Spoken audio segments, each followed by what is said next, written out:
Her parents changed the locks while she was literally giving birth. But why were they panicking before she even got home? And why did two deputies show up like they already knew something serious happened? "The locks are changed," my dad said through the cracked front door. "Don't come back here with that baby." I was still wearing my hospital wristband, standing on my parents' porch with my newborn asleep against my chest. My suitcase was at my feet. I slid my key into the lock anyway, but it wouldn't turn. Then my mom's voice came from inside the house, cold, panicked. "She wasn't supposed to find out like this." I froze. Across the street, porch lights flicked on. Curtains moved. My baby started crying, and my hands were shaking so badly I almost dropped the diaper bag. Then a black sedan pulled up behind me. Two uniformed deputies stepped out first, and when the man in the back seat opened the door and looked at my father, Dad actually stepped backward. That's when I realized this wasn't just about me having a baby. It was about something they'd been hiding from me my entire life. The deputies didn't say a word at first. They just stood beside the car like they already knew exactly why they were there. The older man stepped onto the sidewalk slowly, closing the car door behind him. Mid-60s maybe. Gray suit, gray hair, calm face. But the second my father saw him clearly, his hand tightened on the edge of the door so hard his knuckles turned white. "Victor," the man said quietly. My dad swallowed hard. "You shouldn't be here." I looked between them, confused. "Dad, who is this?" Nobody answered me. My newborn let out another cry against my chest, tiny and sharp in the cold evening air.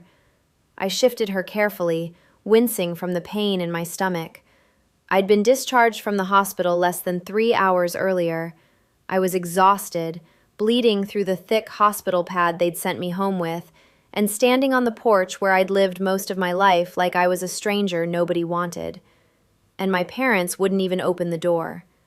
My mom finally appeared behind my father, one hand covering her mouth. She wasn't looking at me. She was staring at the older man like she'd seen a ghost. "Oh my God," she whispered. That's when fear started replacing the anger in my chest. Not fear of being homeless, not fear of raising my daughter alone, fear that everybody here knew something I didn't.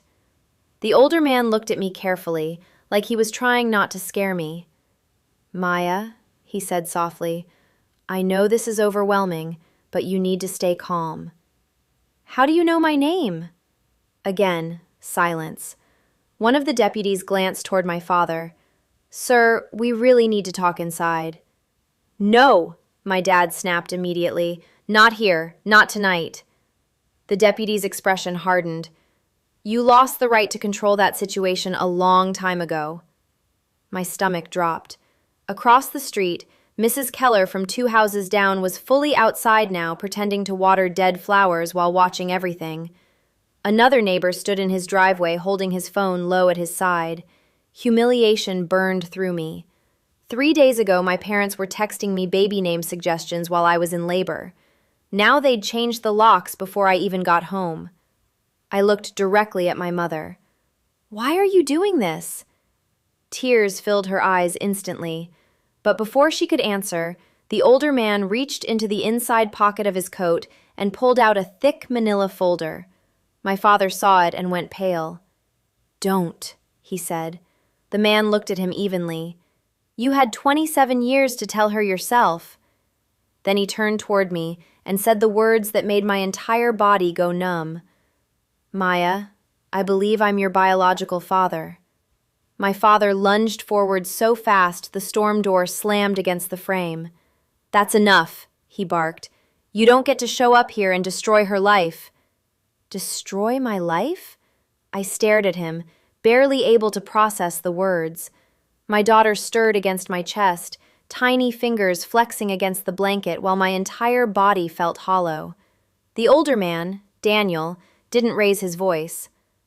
"I'm not the one who lied to her." My mom broke down instantly. She grabbed the side of the doorway to steady herself, crying hard enough that I could barely understand her. "Please, not outside." I looked from one face to the other, trying to force any of it to make sense. "Dad," I said slowly, "tell me this is insane." But he wouldn't look at me. That scared me more than anything. A cold wind cut through the street. I adjusted the baby carrier and felt the sharp pull of stitches in my abdomen. I was so tired my knees actually trembled. 20 hours earlier, I'd been in a hospital bed thinking my biggest problem was figuring out how to be a mother. Now, deputies were standing on my parents' lawn while a stranger claimed to be my father, and nobody was denying it. Bits of the last few months started crashing together in my head all at once. My mom asking strange questions about the baby paperwork, whether I planned to do one of those family DNA kits, whether the hospital would need detailed family medical history. At the time, I thought she was anxious about becoming a grandmother. Now, every conversation sounded different. Then I remembered something else. 2 months ago, while looking for spare batteries in my mother's desk, I'd found an old hospital bracelet wrapped inside yellowed paperwork. Beside it was a photograph of a newborn baby with no name written on the back. The second my mother saw it, she ripped it out of my hands. "Some things are better left buried," she'd snapped. At the time, I thought maybe she was grieving a miscarriage she'd never told me about. Now my chest tightened. Daniel took one slow step toward the porch. "Victor," he said quietly, "she deserves the truth before someone else gives it to her." My father's face darkened instantly. Then one of the deputies spoke. "The hospital reopened the case last month." And suddenly my mother started sobbing even harder. "The case?" I repeated. "What case?" Nobody answered fast enough. I looked at my father first, then my mother, then back to Daniel standing beside the deputies like he'd been waiting years for this exact moment. "Somebody talk to me!" My voice cracked so hard my newborn started crying again. Daniel glanced at the baby, then back at me carefully. "Maya, before anything else happens, you need to understand something." He paused. "You were never legally adopted." The words hit me so strangely that for a second they didn't even register. "What?" My father immediately stepped between us. "Stop talking." One deputy moved closer. "Sir, let him finish." I stared at my parents. "Adopted?" My mom covered her face with both hands. I felt dizzy. Growing up, there had always been small things that didn't quite fit. No pregnancy photos of my mother, no baby pictures before I was around 2 years old. Whenever I asked about it, my parents laughed it off. House fire, lost boxes, flood damage, little explanations that sounded normal enough at the time. Now, every memory felt contaminated. Daniel reached into the folder slowly, like he was trying not to overwhelm me more than I already was. "I've been searching for you for 27 years, he said. My father snapped. "We raised her! We fed her! We loved her!" The entire neighborhood could probably hear him now. Daniel didn't react. "A newborn baby disappeared from Westbridge County Hospital 27 years ago." His eyes stayed on mine. "That baby was you." I physically stepped backward. "No," I whispered immediately. "No, that's not possible." But even as I said it, my mother wouldn't look at me. That silence was killing me. The deputy beside Daniel finally spoke up, calm, professional. "Mr. and Mrs. Torres," he said, "would either of you like to explain why the hospital reopened that investigation last month?" My father's jaw tightened. Then my mother said something that made my blood run cold. "She was never supposed to find out." Wait a minute. If this was all some misunderstanding, then why is her dad trying harder to stop the conversation than denying it? Rain started falling in thin, cold drops that darkened the concrete porch beneath my shoes. Nobody moved. My baby cried harder against my chest, her tiny face red now, overwhelmed by the noise and tension surrounding us. I tried to rock her gently, but my hands wouldn't stop shaking. Then Daniel quietly took off his coat and held it out toward me. "For the baby," he said. I hesitated. My father noticed. And for the first time that night, I saw real panic on his face. Not anger, not defensiveness, fear. I wrapped the coat carefully around my daughter anyway. My dad's expression collapsed a little when I did, like he understood something was slipping away from him in real time. "I didn't ask for any of this," I said, looking at all of them. So somebody needs to tell me the truth right now. Nobody spoke, but suddenly more pieces started locking together in my head. 3 weeks ago, I'd ordered one of those Ancestry DNA kits online while pregnant, mostly for medical history reasons. My mom completely lost it when she found out. "You don't need strangers digging into family business," she'd said. My father had backed her up immediately. "Family is who raises you," he told me. "Blood doesn't matter." At the time, I thought they were offended. Now, I understood they were terrified. Daniel nodded slowly toward the deputies. The DNA match flagged the old case automatically. The rain got heavier. Across the street, neighbors were openly watching now. Someone was definitely recording on their phone. My mother suddenly stepped toward me, crying uncontrollably. "Please," she begged, "please don't let them take us away." The words punched straight through me. Not us, them. This wasn't about protecting me from shame over having a baby.